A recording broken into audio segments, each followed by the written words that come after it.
Criticized for its lack of RPGness, but praised for its gunplay, today we're playing Fallout 4, which takes place in a period of time that also exists in the same period of time in which children's serial is kidnapping children. Today I wanted to ask, can you beat Fallout 4 by only dealing damage with your fists? Introducing Just the Fist, the only main character to look like that one poor girl's dad in a film where you find out the girl's mom died and now the dad drinks, but it's never disclosed that the dad is abusive, but we know that he is through elusive hints. The rules for this run are as follows. Can only deal damage with our bare fists, play on normal difficulty, and no mods/glitches. After asking Mr. Voltec to politely fuck off, I'm forced to input my raw government information into his iPhone 12. I go for a 9 in strength, making use of the special book in Sanctuary to boost that to a 10. 1 in perception, as my idea for this build is just a strong brute fisting his way through life. 7 in endurance for the AP. 1 in charisma and intelligence. 4 in agility and 5 in luck to make use of Idiot Savant. We learn about the coming of the forbidden mechanical bull, and I leave my family behind to reach a vault conveniently placed a stone's throw away from where I shit. We're frozen in time without consent, and about 170 years later, we're awakened to the sight of what I can only assume is the first of many crimes that will occur during this run. My wife gets shot and I go back into my forever sleep. We wake up sometime later, and without hesitation I ignore my wife and make my way for the outside.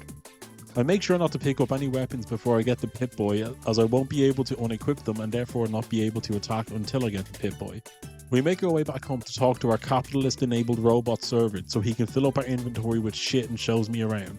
I pick strength from the I'm Special book for a 10 in strength. I make sure to loot up what I could, like that one safe and the weird bunker, because my plan is to buy healing supplies and maybe armor with an effect on it to increase my unarmed damage. I don't have nearly as much experience playing Fallout 4 or any of them as I do Skyrim, so if there's a pair of gloves that gives me the power of a Torius, I wouldn't know about it. I befriend a Red Rocket at Red Rocket and make my way down to Preston and the gang, as my plan was to complete the game with the Minutemen. I'm trying to get through this playthrough as fast as I can, as I'm on holidays as of the day of this video is being uploaded and won't be back till the week after, so if there is no video next week, now you know why. I tend to spend most of my time when I'm recording these runs watching other challenge runners such as Mitten Squad, Nurbit or JK Leeds. It's nice watching suffering as I am suffering. Did you know you could picklock the store? I always assumed you had to hack the terminal. I clear out the rest of the bandits and suit up like Iron Man, and my first kill on my new suit is a body slam, so challenge run failed. With power armor, the Death Claw isn't really much of an issue at all, but he does break my helmet. After this encounter, I decided on a new rule. No power armor, as I was playing on normal difficulty, so I felt that was an unfair advantage. I trade what I can with Carla and pick up some healing items, then go batter Wolfgang like the fish he is.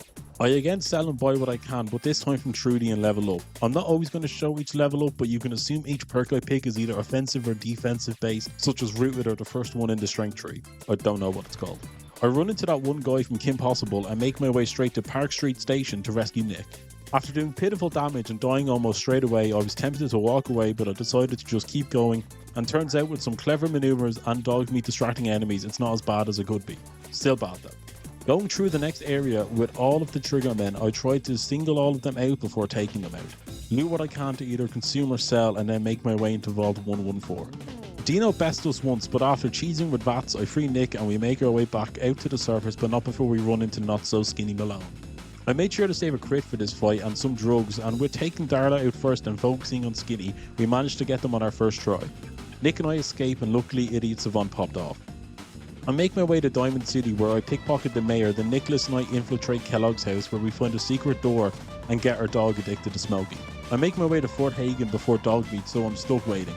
Nick and I make our way through, with me utilising Vats where I can and using Nick to distract enemies. I start trying to block more melee attacks to riposte, and then we get to Mr. Cereal. I fill myself up with jet, alcohol and healing items along with the banked crit, and before he knows what's happened, he turns invisible and we finish him off, getting the information we need and leaving when we're greeted by the magic flying bus.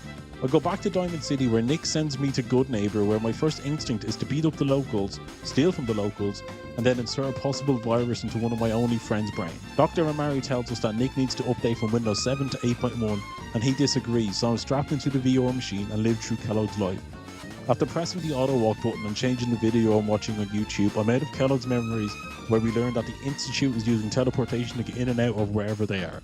After learning about Virgin in the Green Sea, I fast travel to a woman near me in my location and just make a non-stop run all the way to the crater of Adam while avoiding irradiated scorpions and chugging Radaway every few minutes. I talk to Isotope before we're interrupted by a legendary rad scorpion who unfortunately drops us a near useless piece of armor that will swap out soon enough. Isotope tells me where to find Virgil, the escapee, so I make my way to his cave and steal his tin. We meet up with Shrek, who tells me I need to build a teleporter and kill a robot assassin from the Institute. I'm not going to pretend that I haven't played this game before, so I made sure to mark CIT on the runes on the map earlier on, and it's just a short walk to Green Tech Genetics where we can make our way up to the radar gauntlet to face off against the Courser.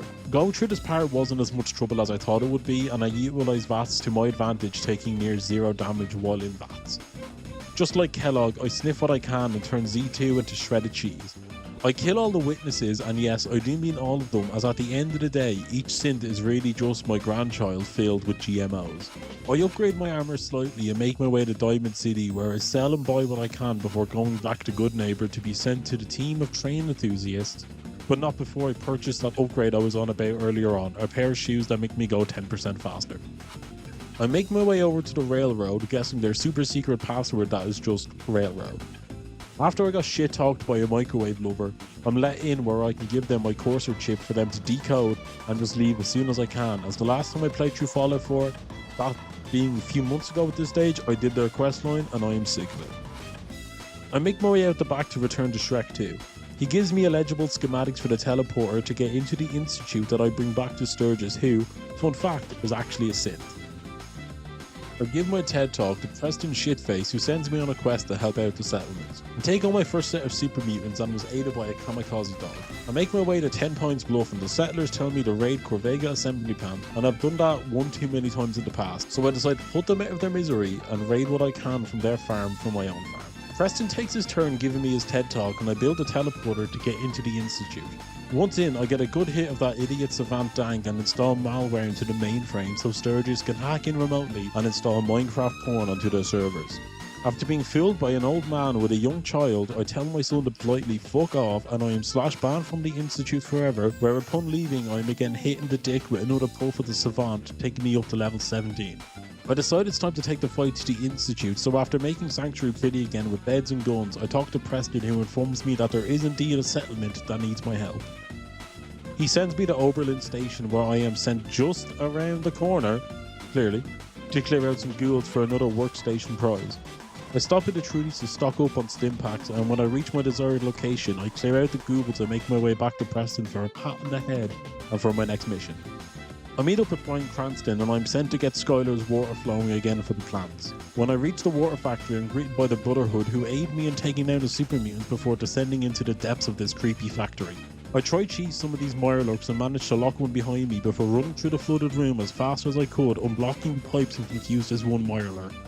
I get boxed in with Nick at the end of the factory and we fought our way through before I leave him behind, locking the door behind me for my own sake and escape through the flooded elevator. Preston pats me on the head again and now begins the other shit that is taking over this damn castle. Now, to be fair, I am writing this part of the script basically as I'm playing through it, so as of writing this, I haven't even beat this part of the game yet. All I can say is that with the mini crabs, it's really taken me back to 2010 training zombies. Straight away, I think everyone has already died, so I just try smash eggs and VATS attack any of the mirelurks I can before taking on the Queen, where she utterly fucks me up.